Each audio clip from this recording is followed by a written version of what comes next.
पर हर बात पर ध्यान रखें।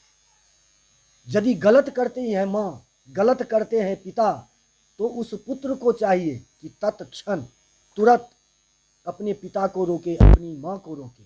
ऐसा यदि नहीं करता है तो वो पुत्र पुत्र नहीं है, कुपुत्र है। ठीक उसी तरह से जिस तरह से माता और पिता अपने पुत्र पुत्री पर ध्यान रखते हैं, इसी तरह से। तो सुत वित्त नारी, सुत वित्त और नारी, धन पर भी अभिमान नहीं करना चाहिए। ये धन किसका है? किसी का नहीं है। अब हम यहाँ पर आए हुए हैं, धन संपत्ति को लेकर यहाँ आए नहीं, खाली हाथ यहाँ पर ज़्यादा से ज़्यादा हमारे पास क्या 100 रुपया होगा या 5-10 रुपया होगा या मान लो 1000 रुपया होगा। जितने मेरे घर में रखा हुआ है रुपया, सब तो नहीं लेकर के आए, पता नहीं वो काम आएगा कि नहीं आएगा, वो तो वहीं धरा रह जाएगा। मेरे साथ क्या जाएगा? तो यही किया हुआ सत्कर्म, यही किया हुआ सत्संग, यही जाता है और कुछ नहीं जाता। तो ध्रुव जी के वंश में हुए, इसीलिए ये यहाँ कहते हैं, हमने बताया था ना परसों कि लंकिनी नाम की जो राक्षसी थी, हनुमान जी से जब भेंट हुआ है तो वो हाथ से जोड़ करके बोलती है कि तात स्वर्ग अपवर्ग सुख हरि तुला एक अंग तूल न ताहि सकल मिली जो सुख लव सत्संग।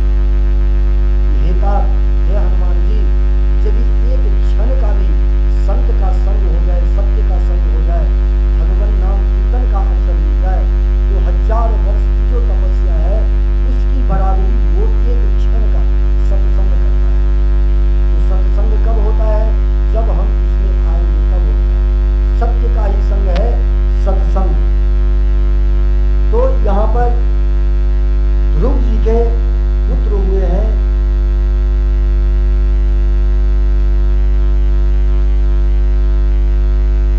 अंग, वेणु। तो अंग महाराज के वेणु, और वेणु जो हुए महापापी हो। देखिए होता क्या है कि जिस घर में किसी भी चीज का अभाव नहीं है, बेटा जब मांगे 10 रुपया तो 10 रुपया, 50 रुपया, जैसे जैसे उम्र बढ़ती है हमको ये चाहिए, हमको वो चाहिए, ये चाहिए, वो चाहिए, फलाना चाहिए, ठिकाना चाहिए। जिस घर में हर चीज की सुविधा होती है उस घर में बच्चे का बिगड़ने का ज्यादा चांस रहता है। तो यही हुआ यहाँ बेन के साथ। बेन तो राजा का बेटा था लेकिन बिगड़ गया, इसका कर्म अच्छा नहीं था तो राजा, लेकिन इसका कर्म अच्छा नहीं था। मतलब ये मदिरा पान, व्यभिचार, इस सब में इसका समय जाता था। तो इससे प्रजा लोग खुश नहीं थे, प्रजा लोग में बहुत दुखी हो गया। जिस देश का राजा अच्छा नहीं हो उस देश का जो प्रजा है वो भी सुखी नहीं रह सकता है। तो प्रजा लोग ने विचार किया कि आखिर क्या किया जाए। ये राजा तो बहुत पापी है, जिसके वजह से, जिसके कारण हम लोग भी दुख पा रहे हैं। तो सभी संत विद्वानों को बुलाया गया और उसके द्वारा उसको साप के माध्यम से वेणु का मृत्यु हो गया। साप दिया, उसकी मृत्यु हो गई, और मृत्यु जब हो गई तो उसका जो मृत शरीर था उसका मंथन किया गया मंत्र के माध्यम से। तब वहां पर जब मंथन हुआ है तो 2 वहां उत्पन्न हुए हैं। बाएं अंग से महाराज पृथु, दाएं अंग से महाराज पृथु और बाएं अंग से अर्ची महाराज। तो पृथु महाराज जो थे इनका दोनों का पानी से संस्कार ग्रहण हुआ है, दोनों का विवाह हुआ है। और ये पृथु महाराज जो थे बहुत प्रतापी राजा, बहुत धर्मात्मा राजा, बहुत यज्ञ अनुष्ठान आदि करते थे। आज के जनमानस के अंतर्गत एक आम प्रश्न बन गया है कि भागवत जी ने हमेशा भाग्य का निंदा की है। आप ये बात बिल्कुल स्पष्ट समझें कि भाग्य नाम की कोई चीज नहीं। कल भी बताए थे, बहुत बोलता है ना कि चलो भाग्य में जो होगा जैसा होगा वैसा होगा, ज्यादा इसलिए माथा मत लगाओ। भाग्य नाम की चीज कुछ है ही नहीं, मात्र कर्म प्रधान है। जैसा हमारा कर्म रहेगा वैसा भाग्य का निर्माण आगे आगे ही होती जाता है। तो ये कर्म ना जाए थे जंतु कर्म नहीं दिए थे सुखम दुखम भयं क्षेमम कर्म निवाभिपति। जन्म के हिसाब से नहीं, कर्म के हिसाब से हमारा शरीर चलता है, हमारा भाग्य बनता है। अष्टि चेदीश्वर कश्चित फल रूप्यक्त कर्म नाम न कर्तु प्रभुरी सह। यदि ईश्वर नाम की कोई चीज है, यदि ईश्वर नाम का कोई चीज है तो वो कर्म से मिलेंगे, भाग्य से नहीं मिलेंगे, भजन से मिलेंगे। भजन क्या है? कर्म है। कीर्तन क्या है? कर्म है। तो हमको शुद्ध भाव से भगवान का भजन करना चाहिए। वो कहता है ना कि बोया पेड़ बबूल का तो आम कहाँ से हो। यदि हम बबूल का पेड़ लगाएंगे तो कांटे ही कांटे मिलेंगे, यदि आम का पेड़ लगाएंगे तो मीठा आम का फल मुझे मिलेगा। तो होता क्या है कि ये जब धर्मात्मा थे, बहुत तरह के यज्ञ किए, अपने कर्म से बहुत यज्ञ अनुष्ठान आदि किए, तो उससे भगवान प्रकट हुए, यज्ञ भगवान। बोलिए यज्ञ नारायण भगवान की जय। तो महाराज पृथु से ये भगवान जब इनके कर्म से प्रसन्न हुए, इनके यज्ञ अनुष्ठान आदि से प्रसन्न हुए, तो साक्षात यज्ञ नारायण भगवान दर्शन दिया और बोलते हैं कि महाराज पृथु आप वर मांगे, मैं आप पर बहुत प्रसन्न हूँ, जो मांगेंगे वही मैं आज आपको दूंगा। तो ये क्या बोलते हैं हाथ जोड़ करके कि नौ कामये नाथ तदप्यहं क्वचित् नौ यत्र युष्मत् चरणाम्बुजासवः महत्तमांतर हृदयान मुखच्युतो विधत्स्व कर्मान युतमेश मे मनः। हे प्रभु, आप जो वरदान देने के लिए आए हैं, मुझे कोई इच्छा ही नहीं है, तो मैं क्या मांगूंगा आपसे? कोई भी इच्छा नहीं है, मुझे कुछ नहीं चाहिए। लेकिन यज्ञ नारायण बोलते हैं कि मांगना तो तुम्हें पड़ेगा ही पड़ेगा। तो बोलते हैं कि यदि आप देना ही चाहते हैं और मेरे ऊपर प्रसन्न ही हैं, तो इन दो कानों से आपकी कथा सुनने से मेरा मन नहीं भरता है। तो ऐसा काम करें कि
नहीं पता है कि आपको क्या चाहिए। अब बताइए, जब दांत नहीं तो दूध दियो, जब दांत हुए कुछ और भी देंगे। एक बच्चा है, जो बच्चा गर्भ में बाद में आता है, लेकिन माता के स्तन में दूध पहले से ही तैयार है। क्यों? कि ये बच्चा अब बाहर आएगा तो दूध रहेगा, तब तो दूध पान करेगा। तो जो इतना मेरे बारे में सोचते हैं, अपने भक्त के बारे में सोचते हैं, तो फिर हमको क्या चिंता है और क्या मांगना है। तो जब भी भगवान से मांगो तो भगवान को ही मांगो। कहीं भी जाए, आज यदि आपको पता चल जाए कि ये व्यास जी बहुत सुंदर से हाथ देखते हैं, पैर देखते हैं, जो बोलते हैं वो हो जाता है, तो आ जाए परेशान करने के लिए, तो फिर क्या होता है, जाओ और महाराज जी मेरे बहू को इतने दिन शादी का हो गया, बेटा नहीं हो रहा, बेटी नहीं हो रही, देखो कब होगा। ये हम गलत करते हैं। कहते हैं कि संत का क्षण और अन्न का कण बर्बाद नहीं होना चाहिए। अन्न में भगवान का वास है, संत में भगवान का वास है। और संत ही क्यों, मेरे बगल में जो 2 वर्ष का बच्चा बैठा हुआ है, लेटा हुआ है, 1 वर्ष का है, 2 महीने का है, उसमें भी अपने लड्डू गोपाल का दर्शन करो। यही है सच्ची भक्ति। तो इस तरह से ब्रह्मा जी से जब उन्होंने मांगा, तो ये यज्ञ नारायण से, तो यज्ञ नारायण ने प्रसन्न होकर के बोले कि ठीक है देंगे, लेकिन क्यों चाहिए? तो इसलिए चाहिए, कारण भी बता दिया कि 2 कानों से आपका भजन कीर्तन या कथा सुनते सुनते मन नहीं भरता, इसीलिए 10,000 कान हमको चाहिए। तो भगवान ने 10,000 कान तो दिया, पूरे शरीर में कान कान कान नजर आने लगे।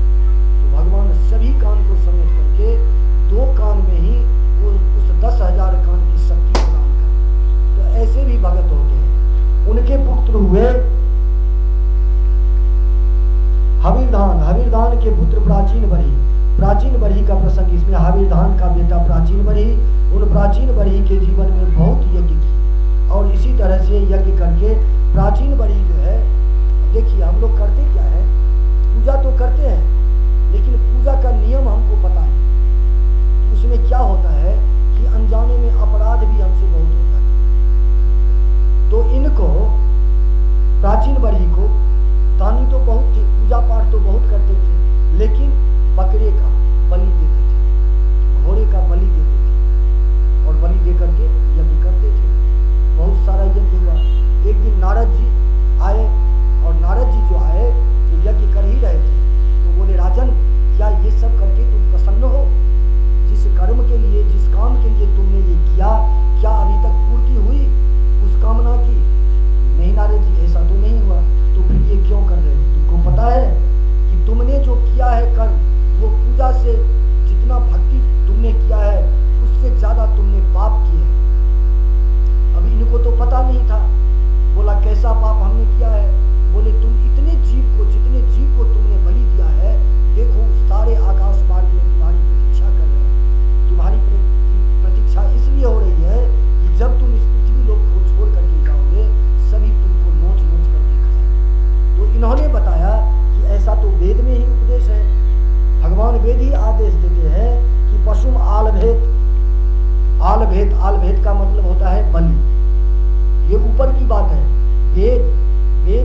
योगेश्वर हो गए।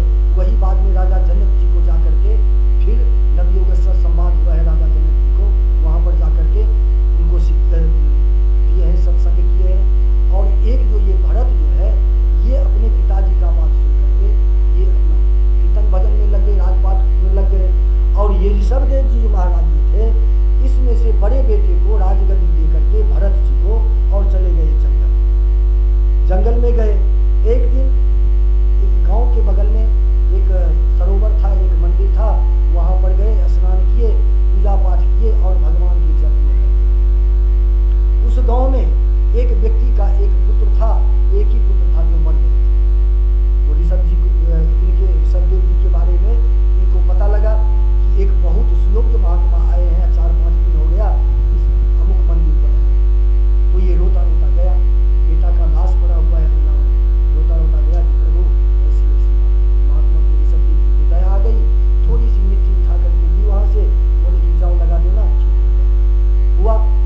अब तो ऋषभदेव जी की जय जयकार होने लगी। अब तो लोगों का नंबर लग गया कि महात्मा मिट्टी भी उठा करके देते हैं तो सब कुछ हो जाता है। अब तो वहां नंबर लगने लगा, लाइन लग गई आदमियों की, रोज 100-50-200 आदमी आने लगे। अब इससे हुआ क्या कि ऋषभदेव जी महाराज को भजन में व्यवधान हो गया। अब ये तो समस्या में पड़ गए, क्या एक को जिला दिए, अब तो मेरा अपना खुद ही भजन छूट रहा है।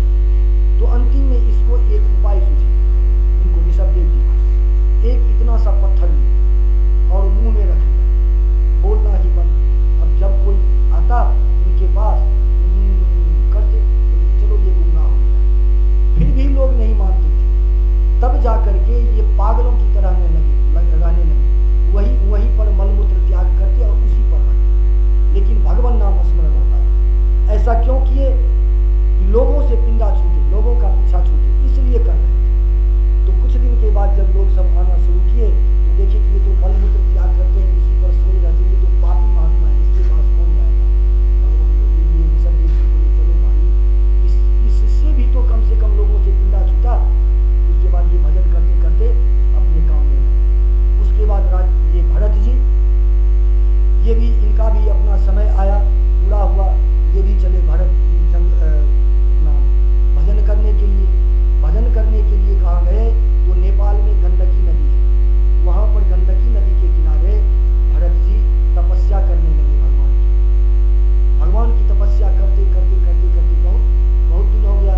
एक दिन संध्या का समय देखा उस सरोवर में, जिस सरोवर के किनारे भरत जी का आश्रम था, उसी आश्रम के बगल में सरोवर था।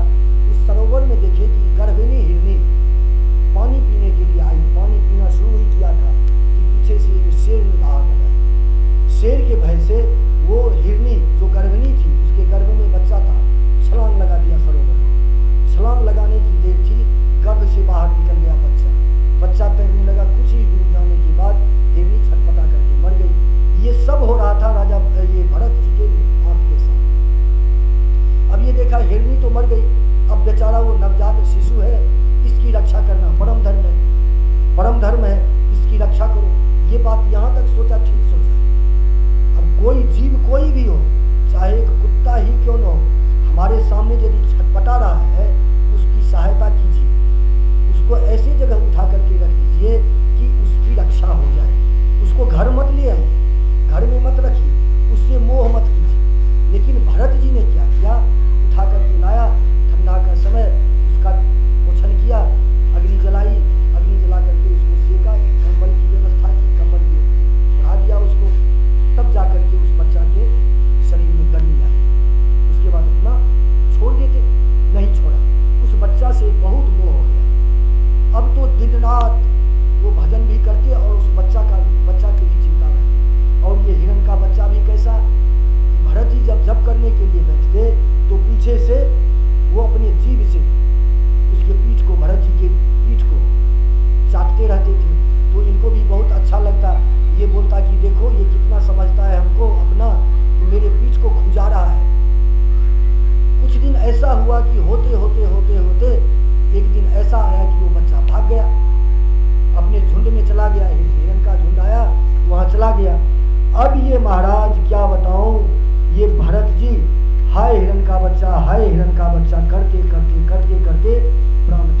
हुआ क्या कि अंते जामति सागति, अंतिम में हम जिसका स्मरण करते हुए मरते हैं उस योनि में जाकर के हमारा जन्म हो जाता है।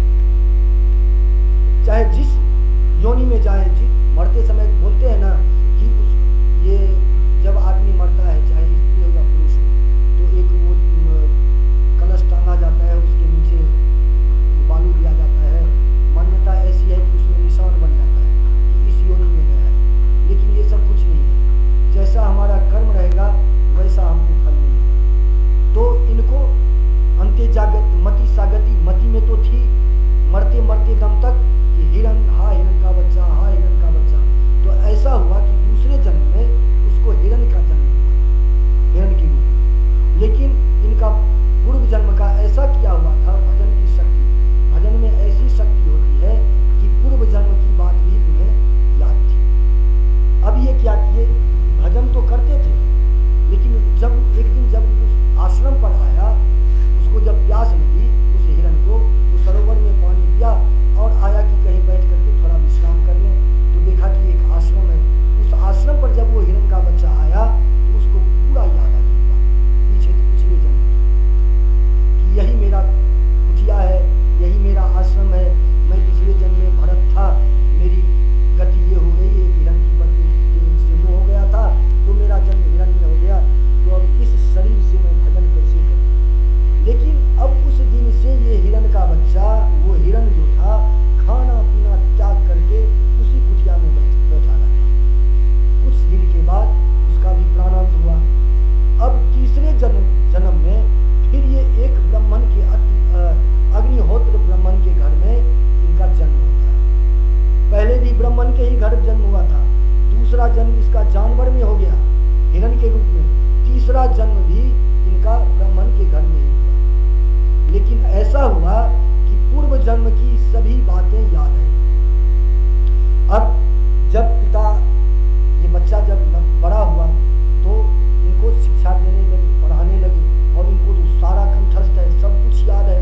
इतना तक याद है कि मेरी छोटी सी एक गलती के कारण मुझे हिरण का योनि मिला, तो इस बार, अब की बार हमको ऐसी गलती नहीं करनी है कि कोई दूसरा योनि मिले, हमको तो भगवत प्राप्ति होनी चाहिए।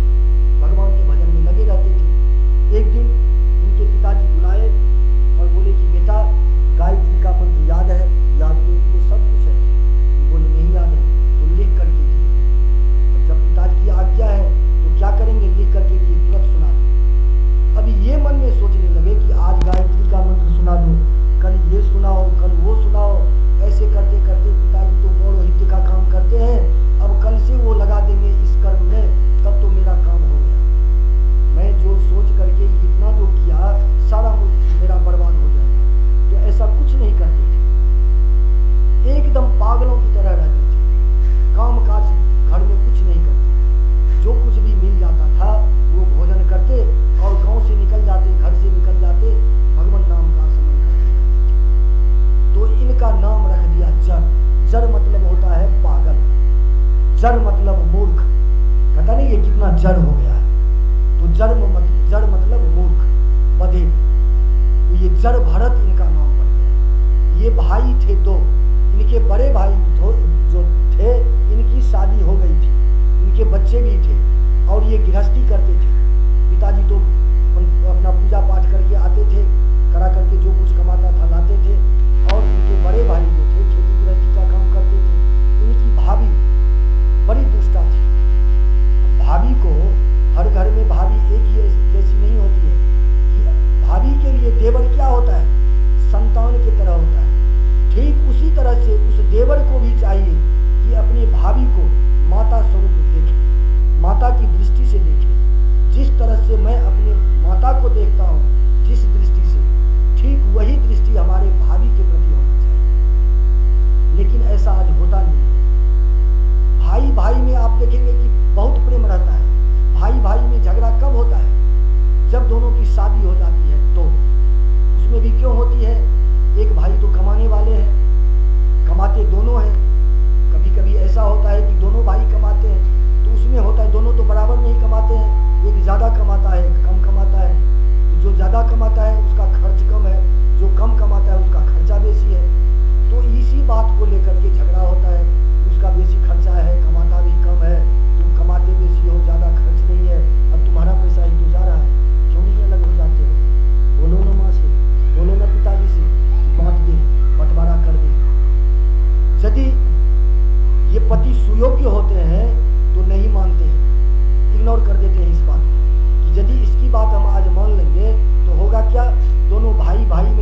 बेटा वो होता है जो बंटवारा कर लेता है, पुत्र वो होता है जो पुण्य नाम की का जो नरक है उससे हमारा उद्धार कर देता है, वही है पुत्र। और बेटा बंटवारा करता है, लड़का लड़ करके ले लेता है, आपसे लड़ाई करके ले लेता है, लेकिन पुत्र वही होता है जो एकदम शांति से बैठा रहता है, और चाहे आप उसको कुछ दो या नहीं दो उसको कोई मतलब नहीं, मात्र वो जानता है तो अपना कर्म करना। यदि माँ बाप उसके नज़र में गलत काम भी करता है उसके प्रति, उसको भी वो नहीं देखता है। क्यों? कि मेरी माँ है, मेरे पिताजी हैं, संतान के लिए गलत नहीं करता है। अब बताइए, एक लड़का ये सोच रहा है कि मेरी माँ मेरे पिताजी मेरे बारे में गलत कैसे सोचें, लेकिन वो माँ कैसी निकलती है, वो पिता कैसे निकलते हैं कि दो तरह की बुद्धि बना लेते हैं। जैसे आप शुक्रवार की कथा में सुने होंगे कि बड़े बेटे के लिए लड्डू मेवा मिष्ठान बनाता है और जो नहीं कमाता है उसके लिए उसी का जूठन बना करके देता है, और जब उसी के पास पैसा हो जाता है तो सब उसकी पूजा करते हैं। तो कलयुग में क्या है, अभी क्या है कि जिसके जेब में पैसे हैं उसी की पूजा होती है। अभी ऐसा है कि पत्नी भी, यदि हमारी पत्नी है और उसको कमा करके रोज 100-200 रुपये नहीं दें तो वो भी आदर नहीं करेगा। माता निंदति चाभिनंदति पिता घाता न संभाषते, जो भाई है वो भी संभाषण नहीं, वो भी आदर नहीं करेगा, पिता भी आदर नहीं करेगा, माता भी आदर नहीं करेगी, पत्नी भी, यहाँ तक कि जिसके साथ 7 जन्मों का हम फिर 7 जन्म का फेरा लेते समय कसम खाते हैं कि 7 जन्मों तक निभाएंगे, कहते नहीं जन्म जन्म का साथ है हमारा तुम्हारा, वो कहते हैं। लेकिन यदि उसको भी आप पैसा नहीं दो, कमा करके नहीं दो तो झाड़ू तैयार रहेगा। आप मांगोगे रोटी, यदि जली हुई रोटी जिस दिन आप पैसा कमा करके दो और उस दिन थोड़ा सा भी यदि इधर उधर हुआ और बोलो तो प्रेम से बोलिए अजी खा लो, आज कल से देखेंगे बढ़िया से बना करके। क्यों? कि अभी तो तुरंत ताजा ताजा बात है, अभी पैसा ला करके दिया है अपने पत्नी को, और 2-4 दिन जब हुआ तो अजी सुनती हो एक कप चाय बना दो, खुद बना करके ले लो, कमैनी धमैनी कुछ नहीं है और खाली ऑर्डर देती। ऐसा होता है सबके साथ ऐसा। तो भरत जी के साथ ऐसे ही हुआ। जब भरत जी के साथ इनकी भाभी जो थी अपने पति से बोली अजी सुनते हो, देखते हो तुम्हारा भाई खाता पीता कुछ नहीं है, फिर भी कितना हट्टा कट्टा है, काम काज तो कुछ करता नहीं है, जो देते हैं खा लेता है, उसमें तो कुछ नहीं बोलता, लेकिन हमेशा भगवान का भजन करते रहता है, हमेशा माला ही जपते रहता है, इसको क्यों नहीं काम में लगाते हो?